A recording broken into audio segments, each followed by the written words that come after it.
Hey there, welcome back to Carson Nathan. On this channel, we talk about productivity, project management, and how to leverage technology for your business and career.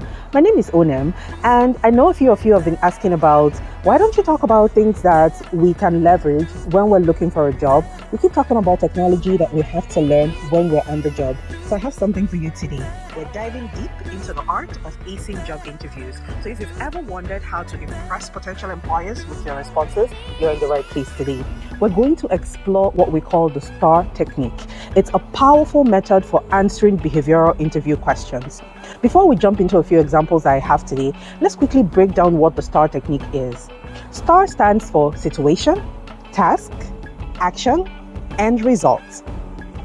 It's a structured approach to answering questions about your past experiences, emphasizing real-life scenarios. So the STAR technique is valuable for answering behavioral interview questions because it provides a structured and thorough way to present your experiences and accomplishments. It helps interviewers assess your ability to handle real-world situations and provides concrete evidence of your skills and competencies.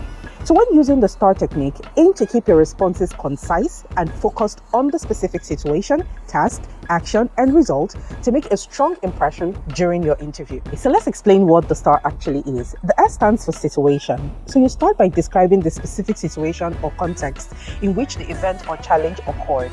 So you provide details about the setting, the people involved, and any relevant background information.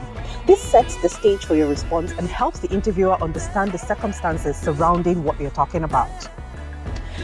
T stands for task. You need to explain the task or problem you needed to address within that situation. So this clarifies what was expected of you and what the challenge or objective was. Clearly state your role and responsibilities in the situation that you're giving as an example. The A is for action. Describe the actions, the specific actions you took to address the task or challenge.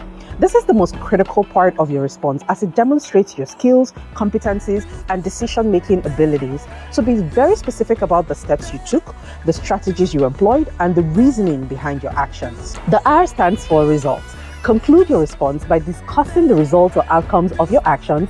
Explain what happened as a direct result of the steps you took. This should include both the positive outcomes and any lessons learned from the experience. So quantify your achievements whenever possible, such as using percentages, numbers, or specific improvements. Interviewers ask behavioral questions for a number of reasons.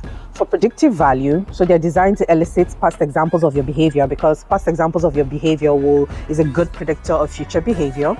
Maybe for skills assessment, so behavioral questions allow interviewers to assess your skills and competencies. For example, if they ask about a time you had to resolve a conflict in the workplace, they're trying to evaluate your problem solving, communication, and conflict resolution skills. They want to see if it's a cultural fit. They want to see how consistent you are.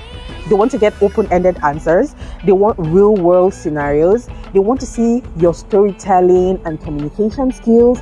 They want to see your behavioral, if you fit into their behavioral competency models, because there are some people that use behavioral competency models for their employment strategies.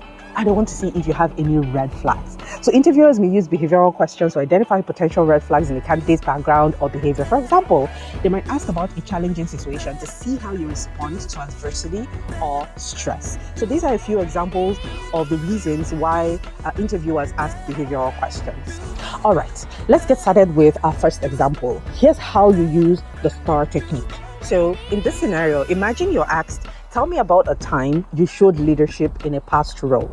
For the S, which is situation, you can say, I was leading a team project at my previous job. It was a team of 8 and I was a project manager. We were facing a tight deadline for project delivery from the initiation phase. So this is a situation. What was the task? Our task was to develop a new marketing campaign for high-profile clients that included social and print copies. What was the action you took for this specific task and situation? To lead effectively, I organized regular team meetings, assigned clear roles, and ensured open communication. I also identified team members' strengths and delegated tasks accordingly. Where there were roadblocks, technical or learning gaps, I stepped in to ensure the project progressed smoothly. And what was the result for this? Thanks to this approach, we not only met the deadline, but exceeded the client's expectations, resulting in a 20% increase in sales post-implementation. So in this particular scenario or example, you see that you've gone through the situation task action and results, but you've given a clear example of you being responsible for specific actions. There was a problem and you were a problem solver. So this is what the scenario tells about you. A second scenario can be an interviewer asks you, describe a challenge you faced at work and how you handled it. So the situation in this case that you can give us an example is, in my previous role, our department was dealing with declining customer satisfaction. Most of the customer survey results came back with a low score of 1 for how customers felt about the brand, but a high score of 5 across board for how knowledgeable service agents are about the products or services that we offer. The task in this case would be, I was tasked with improving customer satisfaction scores within 6 months. The action in this case would be, I started by conducting surveys and research to pinpoint the reason for the problem. Based on feedback, I initiated weekly training sessions for our customer support team, focusing on problem solving and empathy. Emphasis was placed on the HEAT technique and how to apply this technique in dealing with angry or dissatisfied customers. And what was the result of this? Our efforts led to a 15% increase in customer satisfaction scores within 3 months, and customer complaints dropped by 25% within the time frame. So this is a very clear example of when you can use metrics to really explain what you did in this particular situation. So in this particular example, you can see that there was a problem, you solved it. So you've talked about your problem solving skills, you've talked about your leadership skills, you've talked about your team management skills, and all of that. You've also talked about the fact that you understand how to deal with difficult clients using techniques that you've gained from a previous job. The third question, or example of what an interviewer can ask you as a behavioral question, is in scenario 3 or example 3, where we can say, tell me about a time when you had to solve a complex problem at work. So in this case, using the STAR technique, the situation in this case would be, in my previous job at ABC Company, we were facing a major production issue. Our main manufacturing machine broke down unexpectedly, causing a halt in our production schedule. The task in this case is, I was responsible for overseeing the production team, and it was my task to get the machine running again to minimize downtime and prevent missed deliveries. What was the action? I immediately assessed the situation, identified the cause of the breakdown, and contacted the equipment vendor for support. While waiting for the technician to arrive, I mobilized my team to work on other tasks to ensure no idle time or downtime. I also researched and found a temporary workaround to keep some aspects of production running smoothly. And what was the result of this? By the time the technician arrived, we had already taken significant steps to mitigate the issue.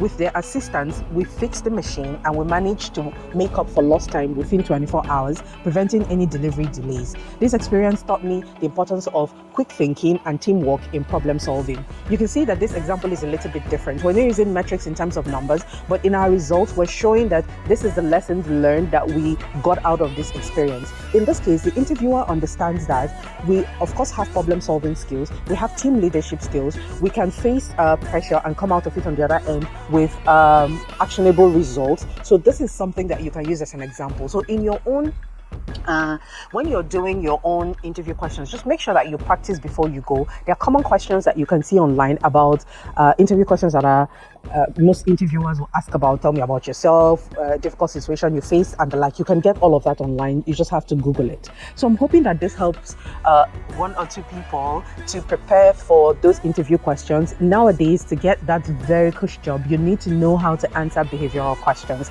If this video has helped you in any way, please like, comment, subscribe to the channel. YouTube is telling me that most of the people watching are not subscribed yet, so please, it's free to subscribe. Just go ahead to subscribe and don't forget the bell notification, because that way I get to know the kinds of videos you like and I get to put them up as well, and it also helps my channel. And thank you very much for those who have subscribed already. So until next time, I want to wish you good luck in your job search, and for those who already have a job, look out for my next video as well, because I'll be teaching something amazing. Until then, ciao, see you.